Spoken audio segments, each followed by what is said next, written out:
sekali rasanya pada hari ini kita masih diberikan kesempatan untuk menyaksikan, untuk mengikuti ibadah Youth pada malam hari ini. Tapi sebelum kita mengikuti, untuk memulai ibadah ini, mari kita semua siapkan hati kita mau berdoa. Bapa, terima kasih karena di mana hari ini Kau sungguh sangat baik dalam kehidupan kami. Engkau masih memberikan kami kesempatan untuk berkumpul, untuk mengikuti ibadah ini Tuhan. Kiranya pada hari ini Tuhan, apapun yang akan kami bawa itu bisa berkenan di hadapan-Mu Tuhan. Tuhan, saat ini kami meminta kiranya Engkau memimpin ibadah kami dari awal, pertengahan, hingga boleh berakhir dengan baik. Rangkaian doa ini kami serahkan semua dalam tangan-Mu, hanya dalam nama Yesus. Amin. Baiklah, sekarang kita angkat satu pujian oleh kuasa darah-Mu.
kita akan mendengarkan sebagian dari firman Tuhan. Mari kita angkat satu pujian dengan sayap.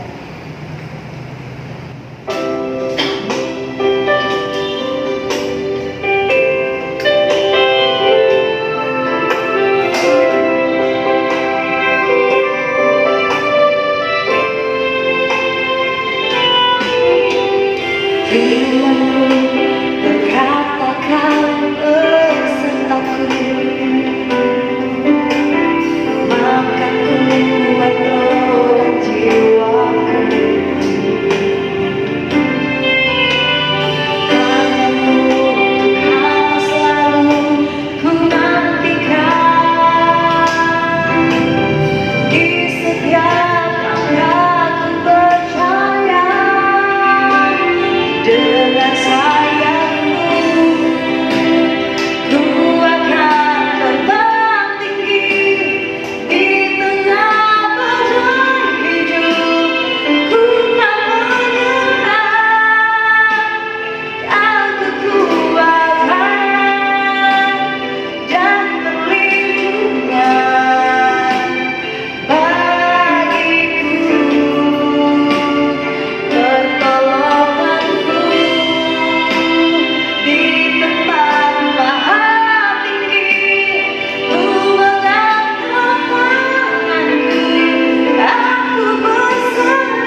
Tuhan, pujian ini sudah mengangkat iman kami, iman kita semua. Mari kita berdoa bersama-sama. Tuhan Yesus, terpujilah nama Tuhan. Engkau-lah yang mengangkat kehidupan kami, membawa kami naik bukan turun. Engkau-lah pertolongan kami. Kami aman dalam lindungan Tuhan. Kami diberkati oleh Tuhan. Saat sore hari, malam hari ini Tuhan, kami mohon juga agar Tuhan memberkati kami kembali, anak-anak youth daripada GSJ Pajar Baru, siapapun yang mengikuti ibadah ini, kiranya Tuhan berfirman bagi kami semua, dan nama Tuhan dipermuliakan. Berkat Tuhan kami terima bersama-sama. Dalam nama Tuhan Yesus, bersama-sama kita katakan, amin. Puji akan nama Tuhan. Di dalam ibadah youth malam hari ini mengambil tema yaitu kuasa kebangkitan.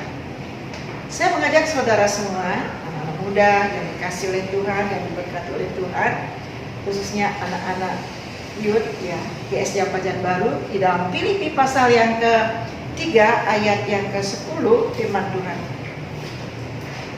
Akan kita lihat di sini bersama-sama. Filipi pasal yang ke-3 ayat ke-10, demikian firman Tuhan.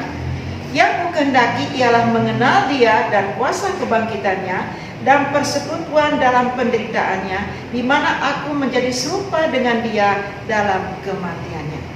Kalau kita menyimak ayat ini baik-baik, saudara, maka kita akan menemukan Rasul Paulus mempunyai kerinduan yang begitu dalam untuk mengenal Yesus lebih dekat lagi. Di samping itu juga dia memiliki kerinduan yang begitu dalam untuk mengenal kuasa kebangkitan itu. Buat Rasul Paulus, ya, kuasa kebangkitan itu adalah suatu hal yang sangat penting dalam hidupnya dan juga di dalam pelayanannya. Itulah sebabnya tema kita pada malam hari ini adalah kuasa kebangkitan. Pertanyaannya sekarang, apakah yang dimaksud dengan kuasa kebangkitan? Ada kuasa kebangkitan itu apa? Kuasa kebangkitan adalah kuasa Allah itu sendiri.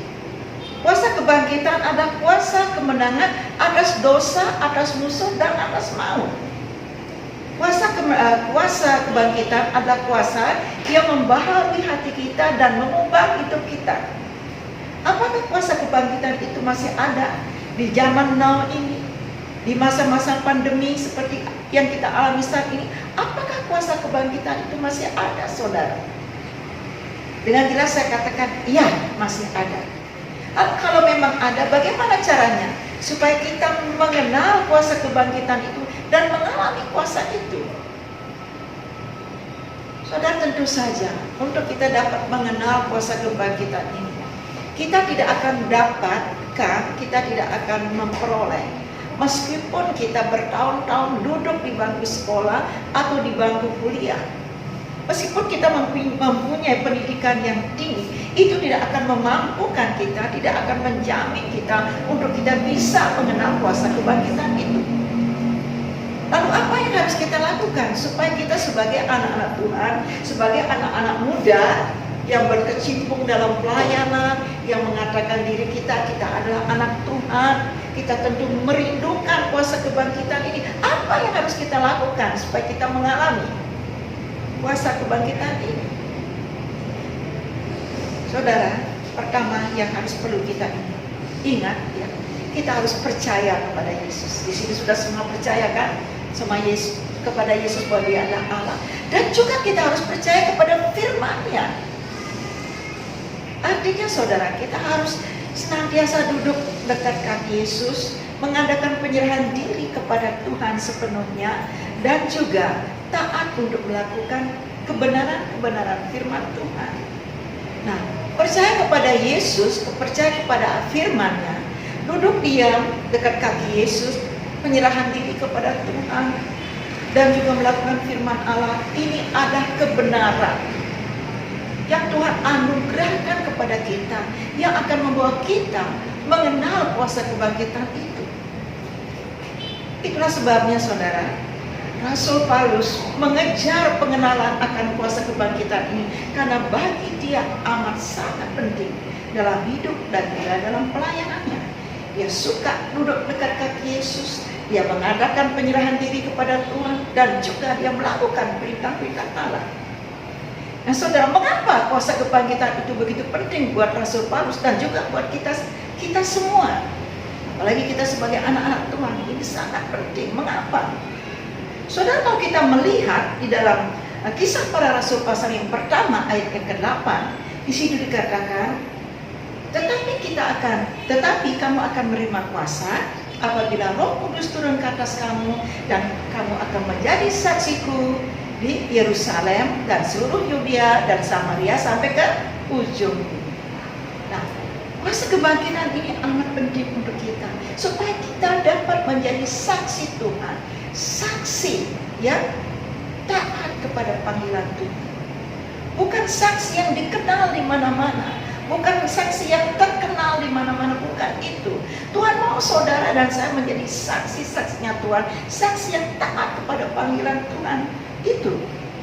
Nah, saudara yang dikasih oleh Tuhan, kuasa kebangkitan ini penting dalam kehidupan kita, karena selain Dia akan memampukan kita menjadi saksi Tuhan yang taat, Dia juga akan melindungi kita dari yang jahat. Dia juga akan menolong kita untuk menjaga iman ini, supaya iman ini tetap terpelihara. Saudara, kalau boleh jujur saya mengatakan dan bersaksi di hadapan saudara, berulang-ulang kali kuasa kebangkitan ini berbicara kepada saya, supaya saya belajar, supaya saya membaca firman dan membaca firman Tuhan ini. Untuk apa, saudara? Karena firman Tuhan mengatakan bahwa iman kita akan terjaga, terpelihara, dan akan terus tumbuh, saudara. Karena kita membaca atau mendengar firman Tuhan itu. Waktu kita baca firman itu, telinga kita mendengar. Disinilah akhirnya iman kita tetap terjaga, terpelihara, dan tetap bertumbuh dan menjadi kuat. Dan siapa memampukan ini, saudara? Kuasa kebangkitan itu. Di samping itu juga, saudara, kuasa kebangkitan ini memberikan kepada kita sebagai anak-anak Tuhan peneguhan di dalam pelayanan. Ingat dengan Rasul Petrus, hamba Tuhan atau seorang rasul.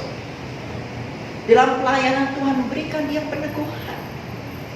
Bayangkan, saudara, hanya bayangannya saja mengenai orang sakit itu sembuh. Itu Petrus. Bagaimana dengan Rasul Paulus? Hanya dengan sapu tangan yang pernah dia pakai atau kain yang dia pakai menyentuh orang sakit itu sembuh.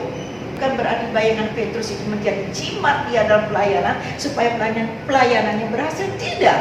Dalam Tuhan gak ada jimat-jimat. Yang ada adalah kuasa kebangkitan itu. Begitu juga dengan Rasul Paulus, bukan sapu tangannya, bukan kain yang dia pakai itu merupakan jimat dalam pelayanan supaya dia berhasil, supaya orang itu sembuh. Itu pun juga salah, bukan begitu maksudnya. Saudara, kalaupun ya bayangan daripada Petrus, sapu tangan atau kain yang dipakai oleh Rasul Paulus, saudara, mengenai orang sakit itu sembuh, itu hanya semata, saudara. Kuasa kebangkitan itu menjadikan itu semua sebagai media atau sarana untuk menyembuhkan orang sakit. Nah, ini perlu kita perhatikan, saudara, bukan kitanya, tapi kuasa kebangkitan itulah yang bekerja. Siapkah saudara dijadikan media oleh Tuhan, sarana oleh Tuhan untuk menyembuhkan hati orang lain yang sedang sakit, ya, mungkin terluka? Siapkah kita menjadi media daripada Tuhan, daripada kuasa kebangkitan untuk menolong orang lain yang sedang lemah, yang sedang dalam pergumulan yang berat? Kalau kita siap, kalau kita mau, kita tinggal melangkah, dan yang akan menyatakan kuasanya itu adalah kuasa kebangkitan itu sendiri. Dialah akan menolong kita, meneguhkan pelayanan kita dengan tanda-tanda era atau mujizat-mujizat. Nah, kuasa kebangkitan itu juga memberikan kita pernyataan ilahi, ya, melalui mimpi, melalui penglihatan, dan juga melalui karunia-karunia yang lain. Nah, saudara, kita menjadi saksi-saksi Tuhan, melayani Tuhan, menjadi anak-anak Tuhan. Sekali lagi saya katakan, bukan untuk membuat kita menjadi terkenal di mana-mana, nama kita dikenal banyak orang, tetapi supaya kita menjadi orang yang dikenal oleh Tuhan. Nah, Tuhan mau setiap hari Tuhan mengenal kita sebagai saksi Tuhan yang taat. Amin, saudara. Kita ingat dengan Rasul Paulus. Rasul Paulus ini, saudara, dia melayani Tuhan. Namanya memang terkenal, teristimewa juga dikenal oleh Allah. Tujuan dia bukan membuat namanya terkenal, tapi dia ingin terus namanya dikenal oleh Allah sebagai seorang hamba Tuhan. Nah, saudara, kita melihat firman Tuhan mengatakan, saudara, kalau kita selidiki, kita baca renungan firman Tuhan, ternyata meskipun dia saudara mendapat pernyataan ilahi yang luar biasa daripada Tuhan melalui mimpi, penglihatan, saudara, dia juga mengalami suatu pergumulan yang berat, bukan pergumulan yang berat, pergumulan di dalam hidupnya. Karena Tuhan ada sesuatu yang Tuhan taruh di dalam tubuhnya yang disebut dengan duri dalam daging. Waktu dia belum melayani Tuhan, waktu dia belum mengikut Tuhan, duri dalam daging itu tidak ada dalam hidup dia. Dia bebas melakukan apapun sekehendak hatinya, menurut pikiran dia, semaunya dia. Tetapi duri dalam daging ini justru ada ketika dia melayani dan mengikut Tuhan dengan sungguh-sungguh. Sudah 3 kali dia berdoa kepada Tuhan, meminta supaya Tuhan mengangkat, mencabut duri yang ada dalam kehidupan dia, karena dia merasa itu sangat mengganggu dia. Apa kata Tuhan? Tuhan menjawab. Dia sudah 3 kali berdoa minta, Tuhan menjawab. Jawaban Tuhan, cukuplah kasih karunia-Ku bagi. Saudara, kalau kita melihat sampai akhir daripada hidup Rasul Paulus, duri dalam daging itu tidak pernah dicabut oleh Tuhan, menyertai dia sampai akhir hidup. Meskipun demikian, Rasul Paulus tidak menjadi kecewa, tidak mundur dalam pelayanan. Kenapa, saudara? Karena firman Tuhan mengatakan semua itu Tuhan izinkan terjadi untuk membuat Rasul Paulus menjadi pelayan yang rendah hati, tidak menjadi sombong oleh karena pernyataan ilahi yang dia terima dari Allah. Karena orang yang rendah hatilah pelayanannya akan diberkati oleh Tuhan. Saudara, kuasa kebangkitan itu membantu menolong kita untuk menjadi anak-anak Tuhan, pelayan-pelayan Tuhan yang rendah hati. Saudara, orang congkak, orang sombong itu, dia bisa jatuh tergelincir bukan karena kesalahan orang lain, tapi kesalahan dirinya sendiri. Kesombongannya lah yang membuat dia jatuh. Tetapi kerendahan hati kita akan mengangkat hidup kita dan membawa kita menjadi kepala bukan ekor. Nah, yang lain lagi, saudara, mengapa kuasa kebangkitan itu amat penting, saudara? Karena kuasa kebangkitan inilah yang membuat kita bersemangat dalam belajar, semangat dalam bekerja, dan juga semangat dalam melayani. Saudara, dalam 1 Petrus, mari kita lihat 1 Petrus pasal yang pertama ayat yang ketiga, firman Tuhan katakan, terpujilah Allah Bapa Tuhan kita Yesus Kristus, yang karena rahmat-Nya yang besar telah melahirkan kita kembali oleh kebangkitan Yesus Kristus dari antara orang mati kepada suatu hidup yang penuh pengharapan. Rasul Paulus sangat kejar pengenalan akan kuasa Tuhan ini. Dia mengatakan, dia memuji Tuhan, dia bersyukur kepada Tuhan, karena Tuhan telah melahirkan dia kembali menjadi manusia baru dalam Yesus Kristus.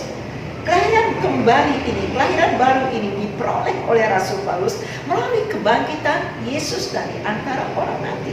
Sebagaimana saudara dan saya juga, kita mengalami kelahiran baru, dijadikan oleh Tuhan manusia baru dalam Yesus Kristus. Ini terjadi oleh karena Yesus telah bangkit dari antara orang mati. Dan saudara yang dikasih oleh Tuhan, anak-anak muda yang diberkati oleh Tuhan,